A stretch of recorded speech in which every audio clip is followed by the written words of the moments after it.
Alright, what's up guys, and welcome back to Pub Reacts.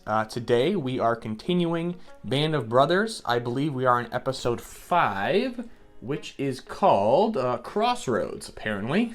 Forgot to look at that beforehand. I'm excited to get back into watching Band of Brothers, just because I feel like I haven't seen an episode in a little while, so today we're fixing that with episode 5. As much as I like reacting to stuff, I feel like I spend a lot of my time in the comment section after each video, especially for Band of Brothers, just reading stories and facts and all these long comments and paragraphs. I really enjoy reading them, so please keep leaving them.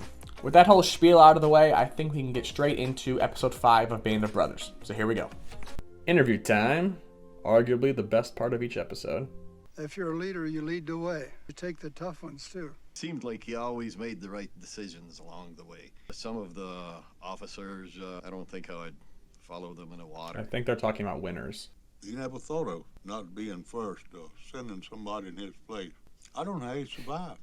Yeah, you're a good leader if you look out for them and not think yourself to be above them in any way. Then they'll respect you more. It's a shaky cam.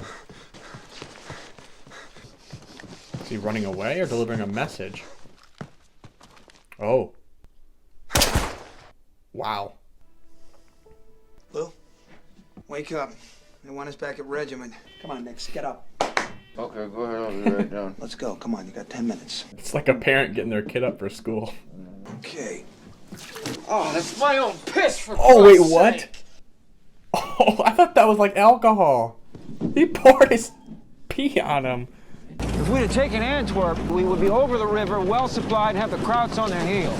Hey, Mouse, you too? Yeah, whatever's going on, Sink is not happy. Meet Colonel Dobie, British 1st Airborne. Just the British lost 8,000 men when Market Garden fell on its ass. Colonel Dobie has been tasked with coordinating some kind of rescue operation. Dutch resistance are harboring 140 of my chaps here. We could see him from Easy Company and get them back across the Rhine as fast as possible. All right, we call this thing Operation Pegasus. Bob, your 2nd Battalion is on the spot. Get it done. Hope this goes better than the last time the English worked together with them, because that did not go well at all. Still waiting to write citations on that 5 October operation. The report, yes, sir. He's got a lot to do.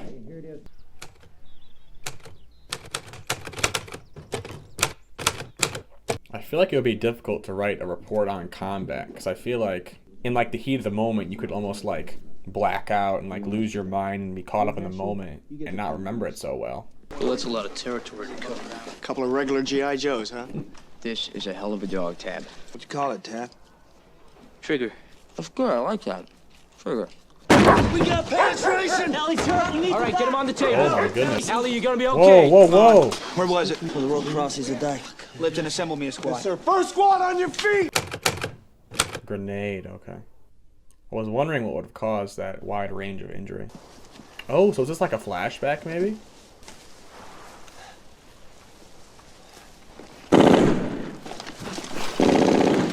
What the hell are they shooting at? What's down that road? Regimental headquarters. But that's 3 miles away. Why are they giving away their position?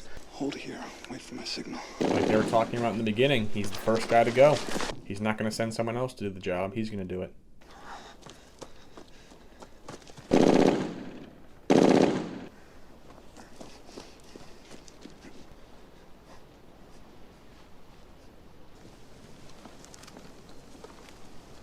I don't know what that means. I wish I did, though.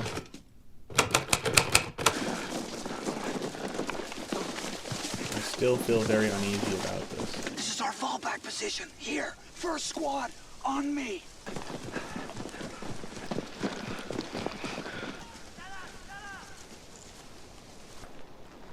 There he goes, scouting forward again. I don't get what they are shooting at. Second on the right. First on the right. Oh, is he telling them who to shoot so they don't shoot the same person? That's smart. First on the left. Very smart. Prepare to fire. 2 rounds. HE quick.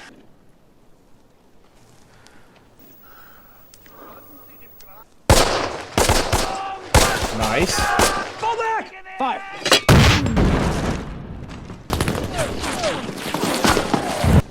How many Krauts are left up there? I don't know. We got 7 in 1 blow. Come on, fall back! Harry, tell Peacock to bring up the balance of first platoon! Go get that machine gun on the right flank, go! Oh, wait, what happened? Oh, shoot. gonna say things were going so well, and then someone on their squad got shot. Sir, the balance of 1st platoon, they're here. We're in a ditch. They can outflank us along the dike and catch us out here as soon as they figure that out. So how many crowds we talking about? Could be a whole battalion as far as I know. Whole battalion? What are your orders? You got no choice. Gotta move. Talbot, you'll take 10 men along the dike. Peacock, you'll take 10 men along the left flank. I'll take 10 up the middle, so follow me. He even chooses, like, probably the most dangerous job, going up the middle. I don't know why I'm still doing this. Want drinking? No, hiding in your footlocker. Why don't you just give it up? Drinking. No, hiding it in my footlocker. You're a captain for Pete's sake. Maybe this is a perfect place to stop drinking. Cheers. Dick, you know, that's not literature. You just keep it simple. Thanks for the tip. Fix bayonets. Go on the red smoke. Better muster up some courage. Here we go. No, wait! Wait for the signal! Why is he going by himself?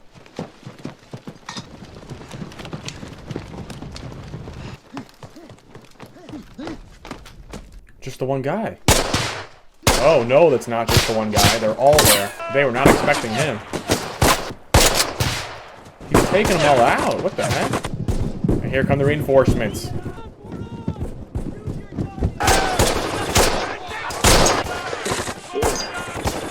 Holy shit! It's a whole other company! Oh, my.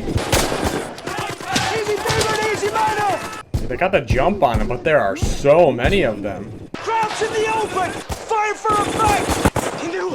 Snare, snare! Polish. Jestem Polish. What's he saying? He's telling me that they're Polish. Polish? There ain't no Poles in the SS! Oh, shit! Damn. Easy company, take cover! Jesus Christ, they got me! Get Boyle! He's down! But yeah, now he's got to, like, relive it all while typing it out. That's got to be awful. You lived through it once, and now you got to relive it again. Jesus, Captain. They're SS. Joe? Joe, knock it off! Damn it, what?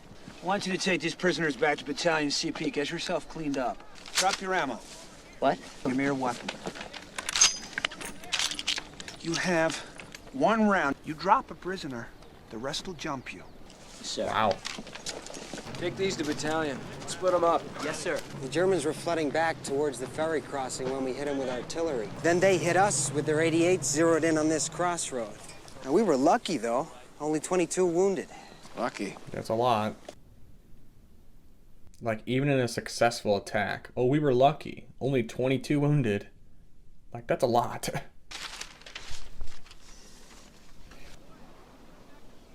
22 wounded, huh? 1 killed. Who? Dukeman. About 50 dead, probably another 100 wounded. That's not bad for Dukeman. You got a drink? Of water. I thought I was going to have some alcohol.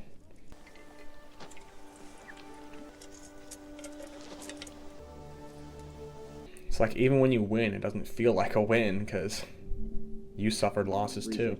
3rd Battalion got the hell beat out of them. Ollie Horton was killed. They hit 2nd Battalion CP in force. He was organizing the defense. Moving you up to Executive Officer, 2nd Battalion. Good for him. He deserves it. You're a solid tactician and a good leader. Who do you think will be taking over easy, sir? Moose Heiliger can command Easy Company. Lieutenant Heiliger would be my choice, sir. But does he want to leave the field and leave his men? Finish your novel yet? And I thought executive officer was supposed to be a fun job. Who is he? Zelensky's my orderly. He gets an orderly. Ooh. Rank does have its privileges. Black, no sugar. And a bacon sandwich. You want something? I think somebody wishes he were back in charge of Easy Company, Moose. Yep. Moose is gonna lead his first mission as company commander. Everybody know their job? We drilled with the boats all day. Colonel Dobie knows his stuff. Speed is the key. What time's jump off? Dick. Easy's in good hands. He can't help himself, though. He wants to help. Yeah, right. Well, hang tough. Yeah. Good luck, Moose. Are we sure on the intelligence of this? Well, I think it's pretty good. Is Easy walking into another company of Germans no one can see? Why don't we ask Moose when he gets back? Right, yeah. He feels guilty, but I don't know that he any should. trouble, you let me know. Yeah. You run into any bacon sandwich, do the same, all right? Like, he feels like he should be out there, you know? .30 cal on the left flank. Extended out to the left 10 yards. So, Colonel, where are they? Lester, What? come on in. He's hiding. Sir, good to be back. Never thought I'd be so glad to see a bloody Yank. Boats are all secure, sir. Bull, the Brits are on the way past the word. Sir, you missed a signature here. I don't think this job is for winners. We're ready to go, sir. Where's the rest of you? And here we all are. Are they like British Special Forces or no? Or are they just soldiers? Bruce Heiliger and the American 101st have done the Red Devils a great service, making it possible for us to return and fight the enemy on another day. He misses it. You're the only combat commander they've ever known. And I'm Right. from another company. You know what they've been through. Just hang tough. Halt! It's moved! Hold your fire! What the hell? They didn't even wait for a response. Send for Lieutenant Wells. Go get him now. Send for Lieutenant Wells now! Go. I'm sorry, sir. I'm so sorry. I didn't know. Jesus Christ. You gotta wait for an answer. Or something more than a second. Three cigarettes, maybe? Yeah. Jesus Christ, were you trying to kill him? He was in a lot of pain, Doc. We didn't know what to do. Yeah, well, you oughta. You know, you are officers, you are grown-ups, you oughta know. God, I hope he's okay. He still has only 65% strength, and most of those are replacements, including their new CI. We train the guys for 3 months, we jump into Berlin, we end the war. The only thing holding together Easy Company is the NCOs, Tacoma men. Look what the train brought Hey. in. Hey, the Daredevil. Got a letter for you here from Moose. He's recovering, but it's gonna be a long haul. Okay. Well, just go find some trouble. No more joyriding, right? Well, What's that, a piece of paper? I don't want to see another piece of paper. He's going crazy behind that desk with all the paperwork. Strayer will be in London for at least another week for Lieutenant Colonel Dovey's wedding. What are you telling me? You, my friend, are headed to Paris. It's been decided that you need a little dose of civilization. That might do him some good away from all this paperwork. He's gonna go crazy if he's not already crazy.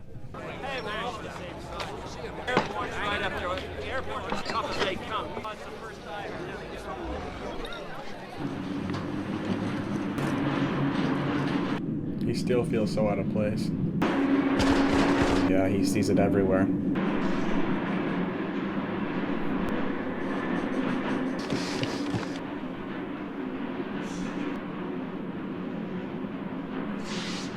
Oh, well, he sees the face of the kid he killed, I think.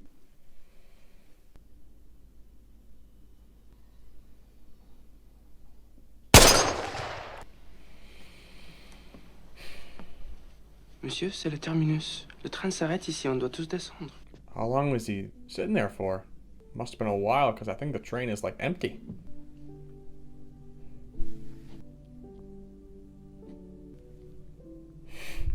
The kid looks like in awe of him almost. Just feels like Winters is so alone.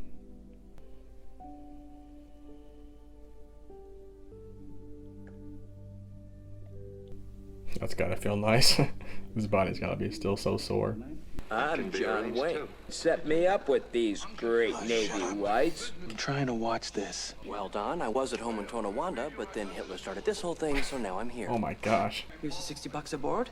You're paying me back? You're paying me back? I expected you to lose. What are you gonna do with all that dough? Blow most of it in Paris as soon as possible. Hey, Buck, your wounds heal? All 4 of them? He's so engrossed in the movie. Buck. Hi. He doesn't really seem that excited to see him. He looks nervous, if anything. Quiet! Elements of the 1st and the 6th SS Panzer Division have broken through in the Ardennes Forest. Shoot. All officers report to respective HQs. All passes are canceled. I don't think I've seen them have a break not get interrupted. Why is Buck acting so weird? And how is it that the 4th Army's problem gets dumped on the airborne? Captain Winters? Oh, Lieutenant Dyke, I've been looking for you. Colonel Strayer has not yet returned from some wedding that he's attending in London. You have a bigger problem, Lieutenant Dyke. You have men returning to action without proper cold weather clothing and not Yeah. enough ammo. Get what materials you have before you roll out. Or have you done that already? What about ammo? There is no more ammo. Distribute it amongst the men as best you can so at least everybody has something. Yes, sir. Winters is still the best officer they're ever gonna have. I don't think you can really replace him.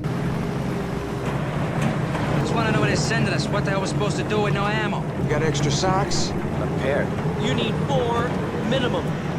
Feet hands, neck, balls, Head, socks, hose, and all. I got some smokes. Hey!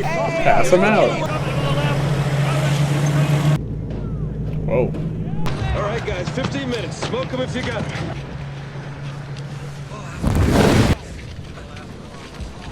It's an innovative way to have a fire, I guess.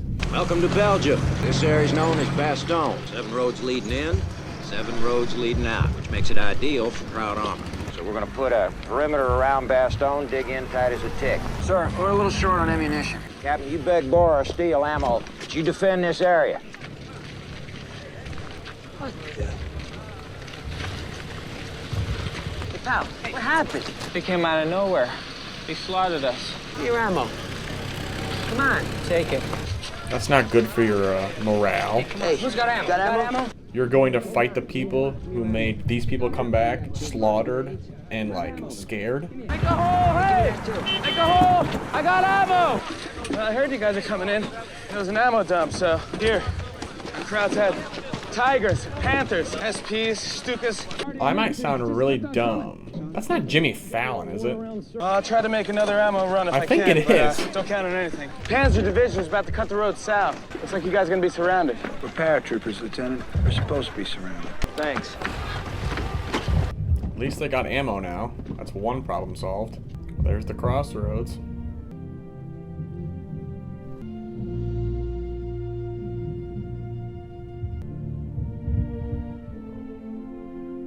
They moved into the woods near Bastogne without any artillery or air support. Short on food, ammunition, and winter clothing. It's kind of important. Farthest in your mind is the thought of falling back. In fact, it isn't there at all, and so you dig your hole carefully and deep and wait. God, these episodes fly by. Okay, another great episode of Band of Brothers in the books. I mean, what else is there to expect at this point? I don't think there's been a single episode I haven't liked. I would say this episode was a little bit different than the rest because I don't think it really focused on... There was war and like fighting in the beginning, but I don't think that was like the focus of the episode. To me anyway, the focus felt more on Winters and how his change from being in the field commander to being like behind a desk. And I feel like for him, and probably many other people who were changed from in the field to behind a desk, I don't want to say they couldn't handle it because that's different. Being in danger and being in the fight for that long, you become used to it and becomes second nature to you. So when you're behind a desk, just signing papers and typing reports all day, and while it may be safer behind the desk, it's just you have like that itch, you've got to get back out there. It kind of reminds me, on a much smaller scale mind you, but it kind of reminds me of like professional athletes who like retire and like then come back because they miss it so much they can't stay away from it. Or like players who become coaches and it just doesn't work out. They're so good at playing but they can't coach, you know? That's completely different, I know, but it's just an analogy. And then for Winters, he seems like the kind of guy who he can do both. He can coach up the next guy and he can also do the job. But the job to him comes so naturally and he's so good at it that when he tells someone what to do, it's so second nature to him. It almost seems like he's surprised that they haven't already done that. It's like, well, of course, this is what you do, you know? It's just so easy to him. Whereas it's not as easy for other people who aren't as good as a field officer as he is. I liked how they showed how when Winters was on vacation, on leave, which is usually a thing that soldiers want to do because they're in the fighting for so long, they need a break, you know, to get away from all that. But for me, it seemed like his vacation, it seemed like he didn't enjoy it at all. Like, he was alone the entire time pretty much. He seemed bored and just, there was no camaraderie for him. He seemed like he missed being with his troops. And even in that theater scene when they were watching the movie and he walked in and tried to talk to Buck, it seemed like Buck was just very dismissive of him. And I wasn't sure why at first, but my only reasoning could maybe be that like Buck feels resentment towards him he thinks that he got abandoned maybe by leaving the field and going to a safer job behind a desk. Okay, so not sure how I missed this, but while editing, I remembered what happened to Buck when he got like shot 4 times in Holland and how he's probably facing a lot of PTSD. So his dismissiveness toward Winters probably isn't personal. He's probably dealing with his own internal PTSD, just like Winters was when he was on vacation in Paris. So yeah, just a quick interlude there. Not sure how I missed that the first time, but I got there eventually. It was also interesting to me how after that first, well, really the only fight that happened, when Nix was talking to Winters about how there were 22 wounded and they only lost one man, how Nix tried to make Winters feel better by being like, you know, this guy died, one guy died, but we took out like 50 German soldiers and 100 plus more wounded. You know, that's got to count for something, right? And it got me thinking about how, like, you measure the success of an operation based on how many men you lost and how many men the other side lost. And it was just, it's kind of, I don't want to say dehumanizing, but it kind of is in a way, because you're thinking like, okay, we only lost this many people. Like, we only lost one guy and took out 50, which, I mean, in war, you're going to lose people. That's how it works. But when you're that close to your unit and your men, when someone dies, it's awful. Like, you won the battle, but even if you lost only one guy, it doesn't feel like a success to you because you knew that person. That person is dead. It's not a numbers game. It's someone I knew and cared for and looked at as my brother is now dead.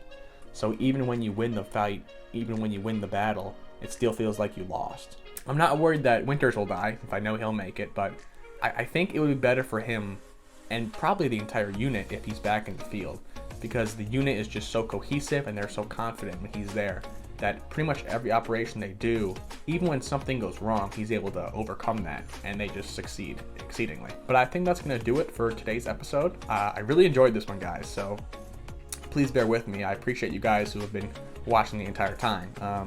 And please let me know down below anything I missed, as always, and any stories. That's always, always, always cool for me to read after the video goes up. So thank you guys for your support, and I will see you all in the next video. Bye.